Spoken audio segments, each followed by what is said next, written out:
pagkain kasi ang mahalaga ngayon, ano? At sinasabi na ng NEDA, no, na 10 years ago, 64 pesos daw sa isang pamilya o sa isang tao na hindi na siya food poor. Bali ma'am, we'll get back to you on our exact number, no? So, gusto po natin ng tapat na number dun sa sinasabi po ni Neda na dati pong 64 pesos. Kung gusto mong maging tapat, ano yung comment mo doon sa 64 pesos na sinasabi ng NEDA na sa ngayon may 64 pesos ka lang, non-food poor ka na. So, ano ba yung mabibili from among the consumer goods na 64 pesos in a day na sasapat sa isang tao? Opo. Kung ikaw ang tatanungin ko, ikaw, makakakain ka ba ng 64 pesos a day? Ang kape po, usually yung 17 grams ang pinakamababa po. Around 18 grams, 4 pesos po. 4 pesos, 10 centavos. Okay. Okay mga kabinchor, andito tayo sa Mega Q-Mart. I-accept natin yung challenge ni the Secretary Arsenio Balisacan. Tingnan natin kung saan ba aabot yung sinasabing 21 pesos na isang budget meal ng isang Pinoy na masasabi mo na nakakaluwag ka na sa buhay na kaya mo na yung 21 pesos o kaya 64 pesos na budget meal para sa may 3 membro ng pamilya. Tara guys, tingnan natin paano natin ito mababudget. Ito mayroon dito isang brand, no. Bali 875. Tapos ito naman Pansit Canton, isang brand din, 1195. Hanap tayo ng mura, pinakamurang ano rito. Tingin naman tayo dito sa isang mga brand ng kape. Maghahanap tayo ng sinasabi nilang 4 pesos daw na kape. So, hinahanap nila yung yung 7 pesos na noodles saka 4 pesos na kape na sinasabi nila mura pa ngayon. Kanina pa sila nag-iikot-ikot, wala silang makita eh. Sa palagay nyo, meron pa ba ngayon yan? walang 4 pesos ditong kape.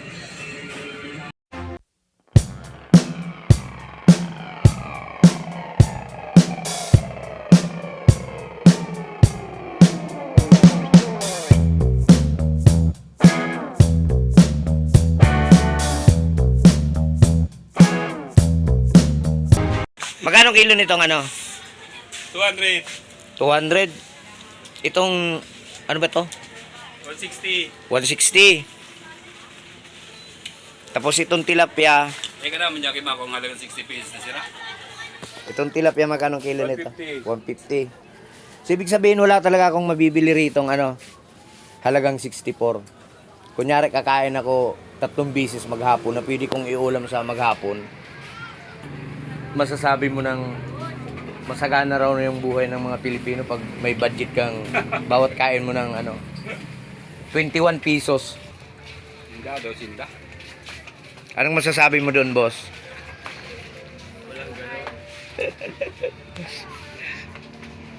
Ikaw, boss, ano masasabi mo ron? Sinda daw, sinda. Yan ang kasi issue ngayon eh. 21 pesos daw per kain natin. So, ibig sabihin sa 64 wala akong mabibili rito. Balong pa sa nanay kang aki, 150 na.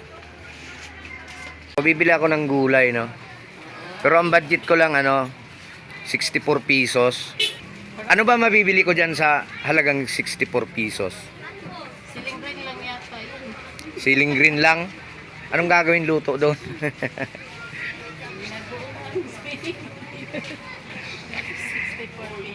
Ibig sabihin, sa bawat kain natin, 21 pesos lang yung budget natin. Kaya inaano ko na sa 3 kain ko, magbabudget around 64. Bagoong. Puro bagoong lang. Wala nang magbiling ngayon. Sapat ba sa iyo yung 21 pesos na per kain? Talaga yan kaya. Ha? Yan kaya. Hindi kaya. Kahit gulay, hindi kaya. Hindi. Yung gulay nga ngayon, kilo, 140 na kilo ng talong. Kaya. 40 kilo ng talong. So ibig sabihin pag bumili ako ng 1 kilong talong, kakayanin yung 16, nasa 1. Oo, kasi bibili pa ng bigas. Oh, paano ba? Budget mo bigas. Lugaw na yun. Ah, lulugawin na lang. Lugaw na lang, budget mo yun, lugaw. Yun ang budget meal. Di ano ba pwedeng makain dyan ano? Halagang 21 pesos. Isang hotdog, isang kanin, 25 na eh. 25 na. So, ibig sabihin, hindi na, kulang na rin yung 21 Kulang ko. yung 21. Kasi Ah, wala na 10 pisong gulay. 20. 20 na ang gulay. Tapos 10 piso ang kanin.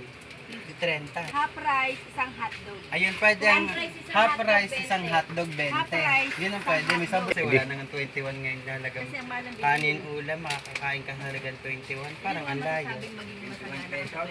Di ba? Ang mahal ng bilihin, ang mahal ng bigas. Ang gulay nga, mas yung gulay nagtataas. 3 itlog, kalahating kilong bigas. Ayun eh, kung mapapagkakasya mo sa ano. Kalahating kilong bigas, magkano? Kalahating kilong 30. bigas, 3 itlog. 20. Mantika pa ho. 25, Mm. kalahati. 25. 30. Mm. Tapos mantika. 5, Oo. 60. Mantika pa. Dalawang itlog lang. 10 piso. Ah, 10 piso mantika. o di 2 itlog lang. Di hindi rin sapat yung Hindi rin 64, no? sapat ang 64. Miski ang itlog, mahal. So, ito na lang laing. Magkano isang order ng laing? Laing ko 20. 20, tapos itong kanin, 10. 10.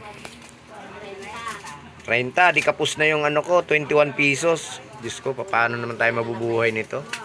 Masagana na ba ako nito sa lagay na to? Kanin lang. Kanin lang. Kanin lang na para sa'yo. Tapos hingi ka ng sabaw. Kanin tapos hihingi ng sabaw.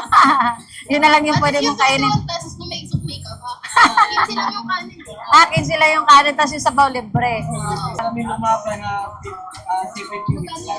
70 with rice. Yun na yung pinaka-normal na kainan ngayon. Kasi Malamang ang napipili doon, sardinas, tuyo. Oh, yun lang, bagoong. Paano na yung kanin? Paano yung kanin? Pag binili mo yun, wala nang kanin. Ay, walang Pero So- kung bibili ka naman ng bigas, wala ka na rin ulam. Eh sila ang mag-budget ng gano'n. Try na kaya? Subukan nila para malaman, di ba? Kahit pa nga 200, kulang pa sa isang araw. Ay, hindi. Kasi kilo pa lang ng bigas, 64 na eh. Bibili ka pa ng ulam.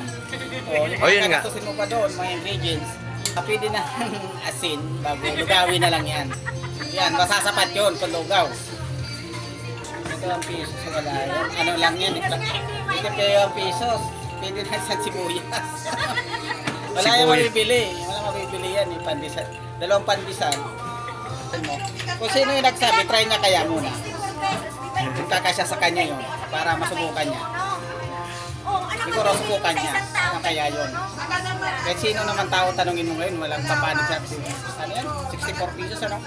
Kahit sino naman tao tanungin mo ngayon, walang papanig sa ano yan? 64 pesos.